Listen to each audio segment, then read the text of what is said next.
Bom dia, meus irmãos. Esse é mais um encontro nosso de escola dominical. Nós estamos estudando o livro de Tiago.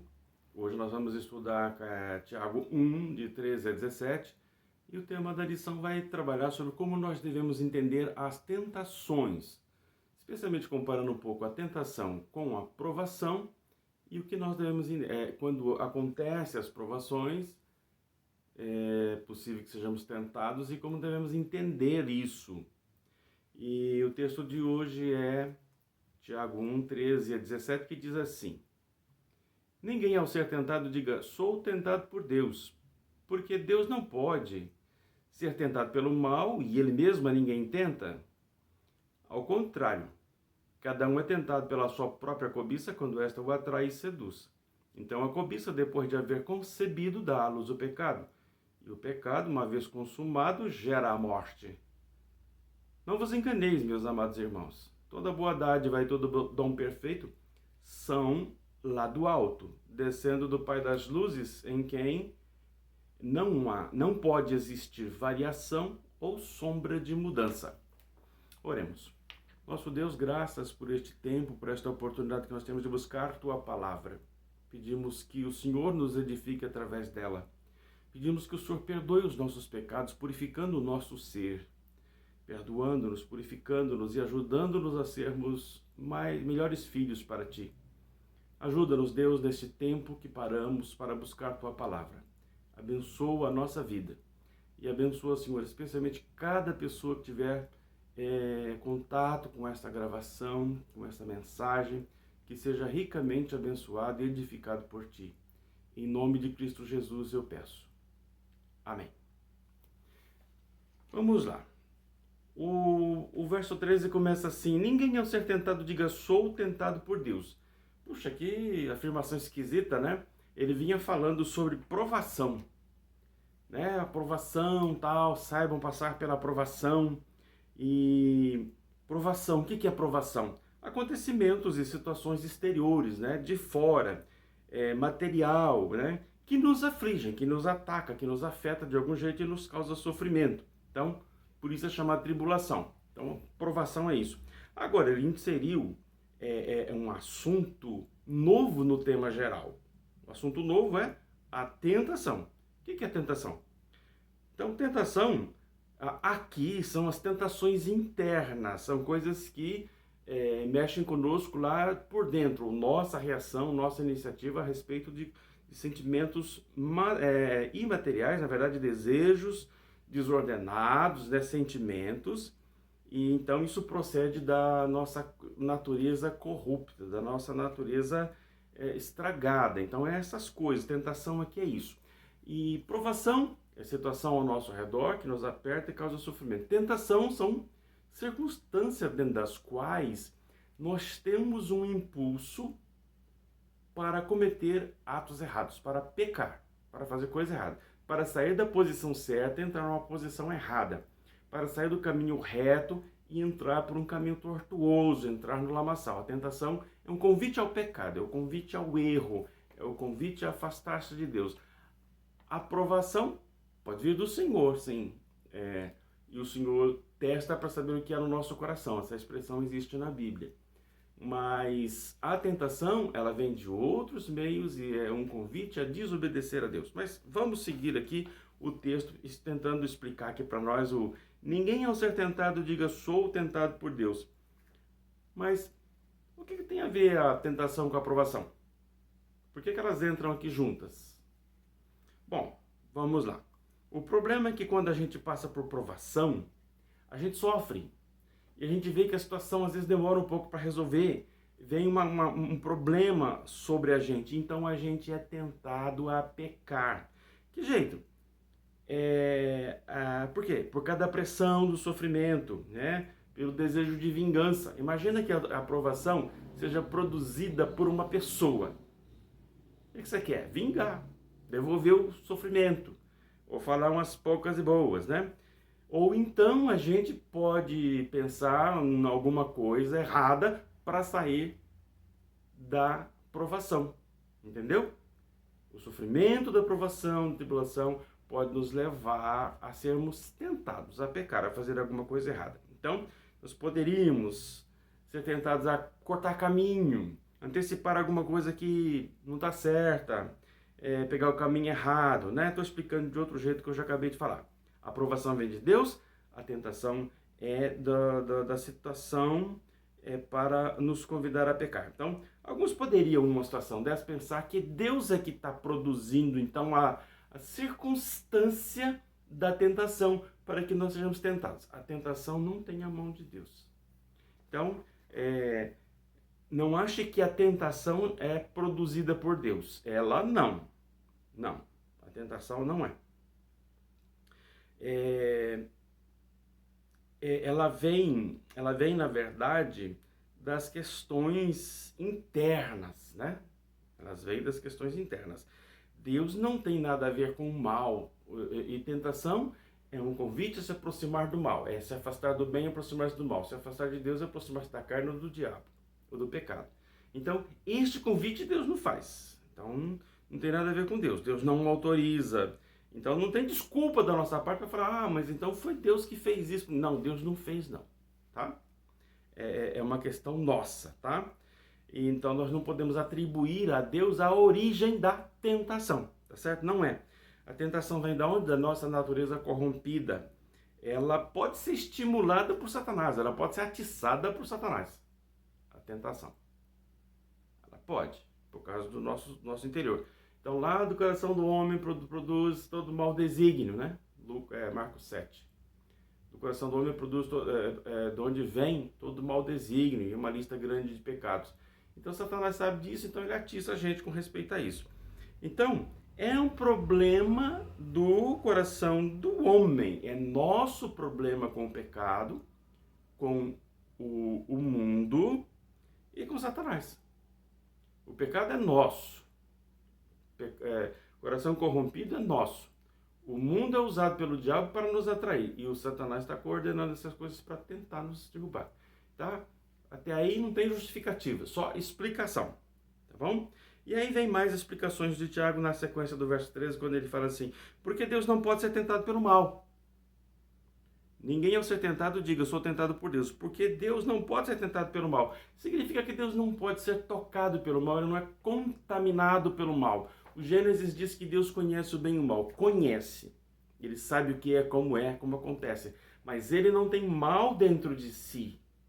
Ele não é corrompido pelo mal. E ele não é tentado pelo mal. Ele não é chamado pela tentação, por qualquer outro ser, assim, ó, sai daí da tua santidade e peca. Ele não é. Ele é imune ao mal e imune ao pecado. Deus é a prova de tentação, porque Deus não pode ser tentado pelo mal, tá certo? Deus não desejaria fazer o mal. Deus não teria gosto em fazer o mal, tá certo? Esse é o significado.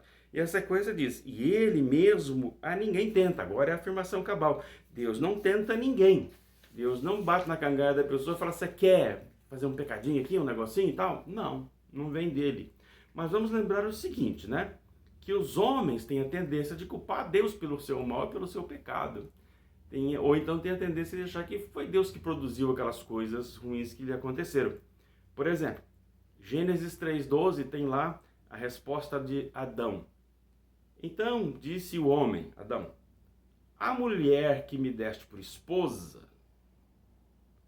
ela me deu da árvore e eu comi. Não foi a minha esposa que... Não foi assim, eu comi, foi a esposa. Mas a esposa veio de dentro. Então, a mulher que o Senhor me deu, a culpa foi colocada em Deus, aqui por Adão. E os filhos de Adão, nós, temos a tendência de seguir o exemplo do nosso pai, né, e ficar preocupado com Deus. Provérbios 19:3 fala um pouco mais sobre isso e fala assim, a estultícia do homem perverte o seu caminho. As besteiras, as nossas besteiras. Mas é contra Deus que o seu coração se ira, porque acha de pôr alguma culpa em Deus. Ou porque Deus fez alguma coisa ao ponto de vista do homem errado, ou permitiu que alguma coisa errada acontecesse. Mas Deus nos deu autonomia. Ele falou, ó, faz certo. E nós é que devemos nos preocupar de fazermos certo, tá bom? É blasfêmia ele ficar irado com Deus porque alguma coisa está errada em nós, tá bom? É preciso lembrar que o mal entrou no mundo pelas criaturas. Não foi Deus que pôs o mal no mundo. A responsabilidade do mal é das criaturas, é de Satanás e é do homem. E o homem não pode se esquivar, foi Satanás que fez. Não. A responsabilidade de Satanás é uma e ele já responde por ela. E vai responder mais ainda. E a nossa é outra. Ainda que houvesse uma interação. Mas a responsabilidade é nossa. Deus não é responsável pelo mal. Tá bom? O pecado, na verdade, todo pecado, na verdade, no homem e na terra, é o homem manipulando e alterando coisas boas que Deus criou. Né? Deus criou tudo muito bom. Mas quando nós botamos a mão e mexemos, né, as coisas, nas coisas, nós cometemos pecado. Por exemplo, se quando tudo está debaixo do dono legítimo e permanece debaixo do dono, da autoridade do dono legítimo, não é pecado. Mas alguém vai lá e ilegitimamente tira da propriedade do dono legítimo. É roubo, é pecado. Quando tudo for feito na hora certa, tem coisas que podem ser feitas antes ou depois. É pecado. E as coisas às vezes podem ser tiradas do seu lugar. É pecado. E quando as coisas não são mantidas numa condição boa, para o bem, não são usadas para o bem. Então, isso é pecado. Mas tudo é bom, mas mal usado gera pecado.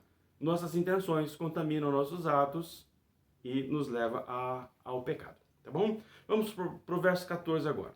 Ao contrário, cada um é tentado pela sua própria cobiça. Então eu já ameacei contar o segredo aqui, falando que é do desejo do homem, né? Então está aqui. O que é que tenta mesmo a gente é a nossa cobiça. O nosso ser interior tem um desejo grande com relação às outras coisas, gera uma tal de cobiça, e essa cobiça acaba contaminando toda a nossa vida. Então entra aqui um entendimento, né, de que não é novo para nós, de que esse entendimento também não é exclusivo de Tiago. A cobiça está relacionada a todo tipo de pecado que o homem comete. Na verdade, ele é em si próprio, a cobiça é em si própria o principal pecado do ser humano.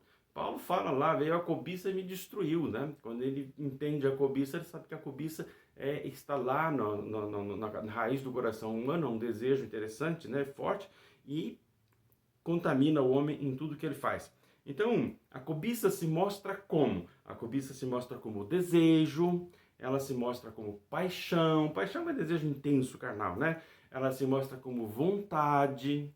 Quando desejo, paixão, vontade está desenfreado, está exagerado, ela é a cobiça, né? É um desejo que o homem corre para tentar satisfazer. Então, sem exceção, a cobiça está presente em todos os pecados que a gente comete, que o ser humano comete. E vamos lembrar o seguinte, que nesse contexto aqui, nesse momento aqui, Tiago não está citando o diabo. O pecado que tenta. O diabo tenta? Tenta. Mas aqui ele não está falando isso. Ele quer esclarecer a nossa responsabilidade nisso, tá? A nossa responsabilidade. Aqui ele está falando da origem da tentação no interior do homem, ela surge lá. No capítulo 4, lá na frente, ele vai falar do diabo apertando o homem, acochando o homem, né? Açoitando o homem, mas e ele ensina como resolver. Mas aqui não, aqui ele não coloca o diabo não. Ele está dizendo que é nós conosco mesmo, né? Então aqui há mais uma informação importante, que é o fato de sermos crentes não nos livra da cobiça do nosso coração. Ele tá falando isso para crente. Crente pode estar sujeito à cobiça? Pode. Crente pode ter cobiça no coração? Não deveria. É pecado. Se fizer, vai pagar um preço muito caro. Vai ser um crente muito ruim. Mas então ele está dizendo, cuidado com a cobiça, tá? Né? A cobiça pode atrapalhar toda a vida espiritual do crente, inclusive as respostas da oração. Lá no capítulo 4 também ele vai falar especificamente sobre isso. Você fazer uma oração de súplica a Deus, pedida a Deus por cobiça, ele vai desdenhar dessa oração. tá? Então, a cobiça é um problema complicado.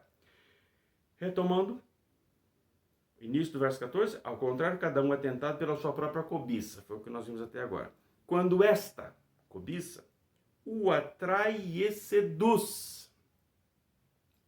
Ele está imaginando assim uma questão de namoro, sedução, conquista entre o homem e a mulher, né? Então, atrair aqui não é exatamente na sedução, sedução é sempre atrair para o mal. Mas a gente usa, às vezes, o seduzir de um modo amenizado hoje, né? Hoje amenizou um pouco, no sentido de conquista. Conquistar um par romântico é uma coisa, seduzir é outra. Seduzir é sempre para levar para o mal, é sempre para desvirtuar. Seduzir aqui é usar uma isca para atrair e destruir. Atrair e fazer o mal, prender. A isca é o que você usa para colocar na armadilha. Sucesso da pesca depende da isca. Tem que saber manejar, tem que saber a hora, local, mas o sucesso depende da isca. E a isca, né, é seduzir o peixe para que ele venha e acabe na sua panela e da sua panela para a sua barriga, tá bom? Alguns exemplos bíblicos de sedução, de ser atraído para o mal. Algumas personagens, algumas circunstâncias que foram atraídos para o mal. Por exemplo, Acã cobiçou coisas proibidas. Lá no livro dos Juízes, ele pegou umas coisas que haviam sido proibidas porque a cobiça falou para ele, pega que é teu, está na tua mão. E houve um prejuízo muito grande para Israel e causou a morte de Acã.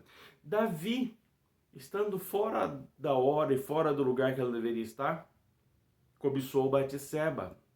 Daquele ponto em diante, depois de tudo que mal aconteceu e de mal que ele fez, a vida dele foi muito ruim depois. E nós sabemos que o pecado causou bastante destruição à pessoa de Davi e à família de Davi. Acabe, o rei Acabe, lá, cobiçou a vinha de Nabote, que estava lá no fundo da propriedade do rei. E causou a destruição de Nabote. E causou grande destruição ao rei também, o rei Acabe. Então, cobiça, tá? Então agora vem o processo de como a coisa acontece. Só que esse processo começou quando ele disse no verso, do verso 15, né? Só que no verso 14 termina assim, quando a cobiça o atrai e seduz. Atrai e seduz o ser humano. Aí o 15, então a cobiça depois de haver concebido dá à luz o pecado uma vez consumado gera a morte. Aí ele explica, ele usa o processo do engravidar, a concepção, para explicar esse processo que a cobiça usa para gerar pecado e morte na nossa vida. O texto é para nos esclarecer para que nós não cometamos esses pecados e não sejamos tocados pela morte espiritual. Então, Tiago usa isso para mostrar para a gente. Então, ele diz que a cobiça concebe, ela é engravidada do desejo humano, do nosso desejo. O nosso desejo fecunda a cobiça e ela fica grávida. Grávida do quê? Do pecado. Então, ela concebe e começa a gerar pecado, erro, mal. E aí o Tiago diz que esse pecado vem à luz como morte, tá bom? Então, a cobiça atrai, depois a cobiça ela concebe do nosso desejo, ela dá à luz o pecado. O pecado, depois de consumado, gera morte. Que morte? Ah, meus irmãos, a morte aqui é complicado, né?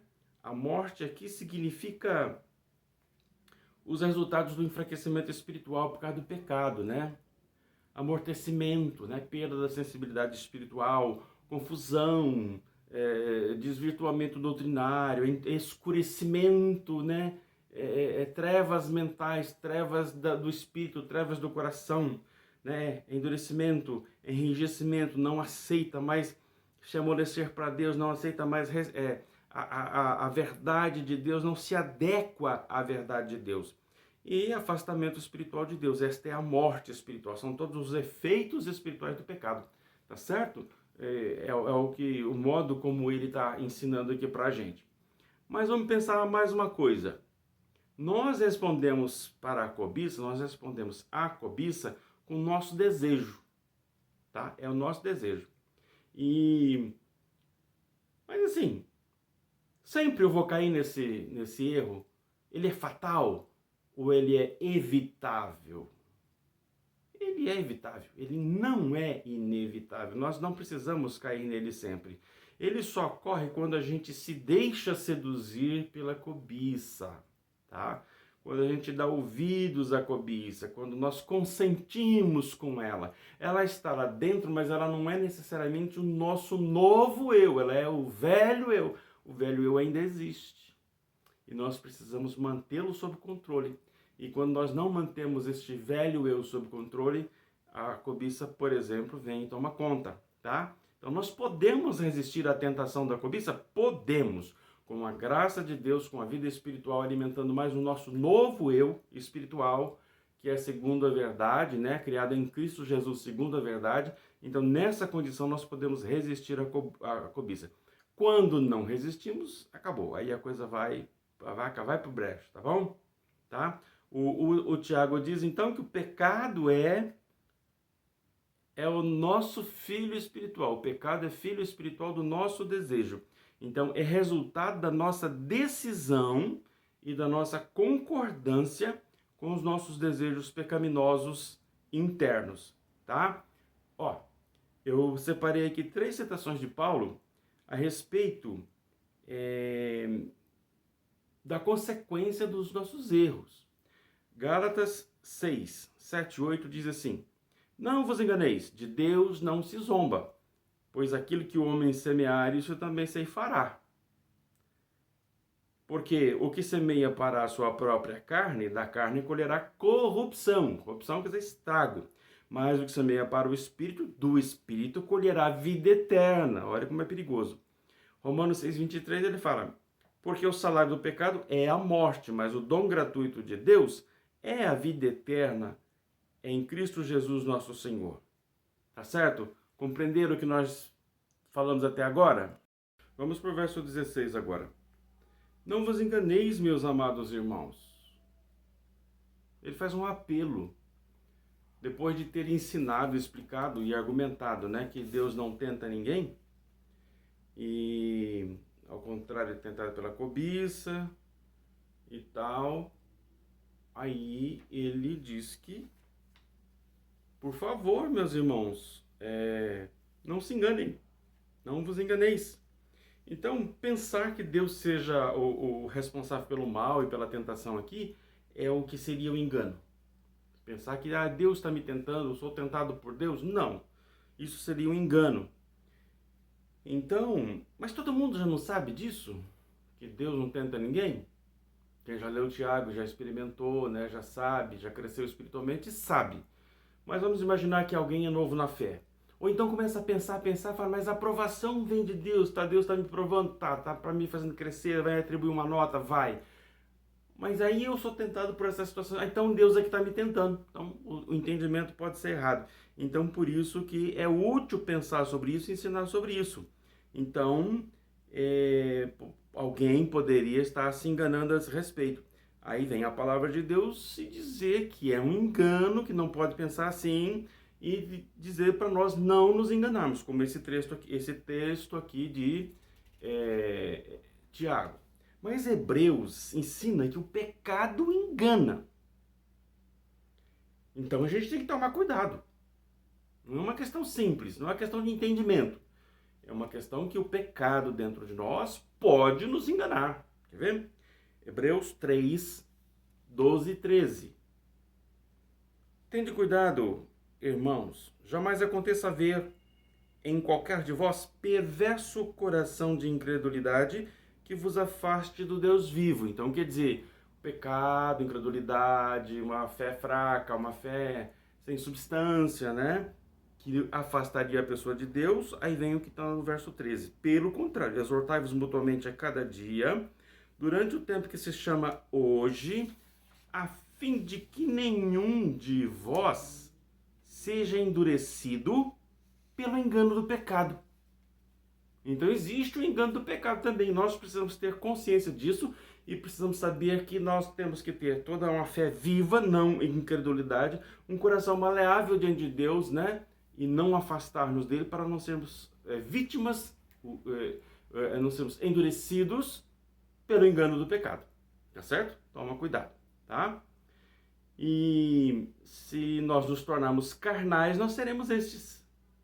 Se nós nos tornarmos carnais, nós poderemos dar ouvidos ao pecado e o pecado nos enganará, tá? Explicando o assunto. Então, e muito especialmente, nós não podemos nos enganar a respeito de Deus, né? Tá? Deus não tenta ninguém. E vejam, especialmente, sobre o que nós não podemos nos enganar nesse versículo. Agora o 17.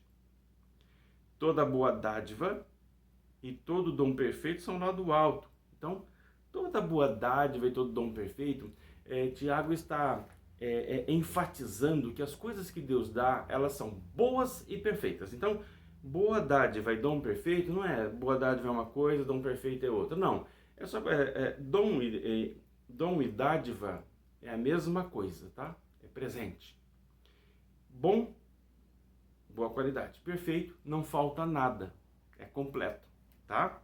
Então a ênfase aqui é isso, que tudo que vem de Deus é bom e perfeito. Todas as coisas boas e perfeitas vêm do céu.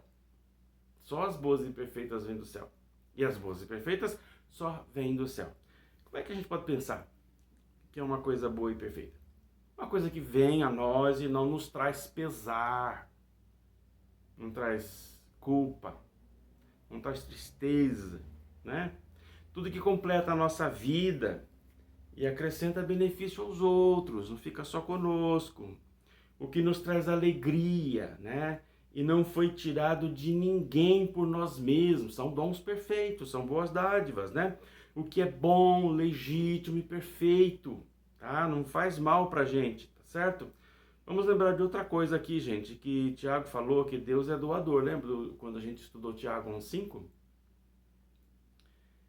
Ele diz que Deus é doador, que a todos dá liberalmente e nada lhes impropera, tá? Deus é doador. Toda boa dádiva e dom perfeito é Ele que dá, tá certo? E essa boa dádiva, esse dom perfeito, vem lá do alto. Quer dizer que é alguma coisa que veio da autorização de Deus, que veio como provisão do céu, do lugar onde Deus habita. Deus habita no alto. Em relação a nós, Ele habita no alto. Tá certo? Então vem do céu, tá? Descendo do Pai das luzes. É curioso, né? Quando Tiago fala aqui que Deus é o Pai das luzes. Os explicadores, os comentadores dizem que Pai das luzes quer dizer o Pai do Sol, da Lua, das estrelas. Pai em que sentido? Criador. Ele está pensando em Gênesis, né? O Deus que disse, haja luz e houve luz. E criou os luzeiros, né? Os luzeiros maiores. Um para reger o dia, o sol, e outro para reger a lua, a noite.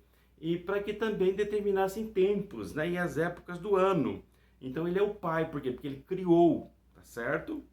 Vem de lá do alto. Agora, quem é esse Deus? Esse Deus é o Deus em quem não pode existir variação ou sombra de mudança. Vamos fazer uma comparação aqui. Deus é o Pai das luzes, Sol e Lua. O Sol e a Lua, em relação ao nosso ponto de vista, ele muda. Ele nasce, passa, sobe a pino e declina. A Lua também faz esse mesmo movimento e a cada semana ela está com uma aparência. O Sol e a Lua mudam, variam. Deus não tem variação nem sombra de mudança, tá? Deus é o Deus em quem não pode existir variação nem sombra de mudança. Ele não muda, ele é o mesmo. E tudo que ele disse que faz, ele faz e fará. E ele avisa como ele age. E ele avisa como ele é. E ele avisa que ele é imutável em amor, em bondade e em justiça. Tá certo? Ele não muda. E isso é para a gente conhecer. Então, nesse estudo, é para que a gente tenha segurança quanto ao caráter de Deus. Ele não muda, ele é daquele jeito. Ele não é tocado pelo mal, ele não tem mal nele mesmo. Ele não quer fazer mal, ele não gosta de fazer, mesmo quando ele tem que fazer justiça. Justiça funciona como mal para nós. Se ele fizer, ele faz, ele disciplina, mas é por necessidade, não por gosto. Não tenho prazer na morte do ímpio, diz Deus. Né? Uma coisa assim interessante. Então, a conclusão disso é para a gente ter segurança com respeito ao caráter de Deus, é para a gente não permitir ser enganado ou se enganar, achar que Deus está fazendo alguma coisa errada conosco, fazendo alguma, produzindo, permitindo que haja tentação contra nós, e para que a gente saiba lidar com a provação e entender a tentação, e saber lidar com ela também, tá certo? E que a gente saiba recorrer a Deus quando precisar dele, né? Que ele é o Deus imutável, tá? É isso que eu gostaria de dizer para vocês, né? Estudando, oferecendo para vocês um pequeno esclarecimento a respeito desse texto, porque ele é útil, ele é importante, a gente consegue compreender muitas coisas da nossa vida estudando o livro de Tiago. Eu desejo que Deus te abençoe. Não termine o seu momento devocional de escola dominical sem orar, né? Sem pegar os teus pedidos da tua pessoa, da sua família, da igreja, os pedidos de oração. Vamos lembrar das pessoas que estão passando por problemas complicados, né, que o grupo da igreja tem colocado. Eu desejo que Deus abençoe todos vocês e, se Deus quiser, nos veremos presencialmente mais tarde. Deus abençoe.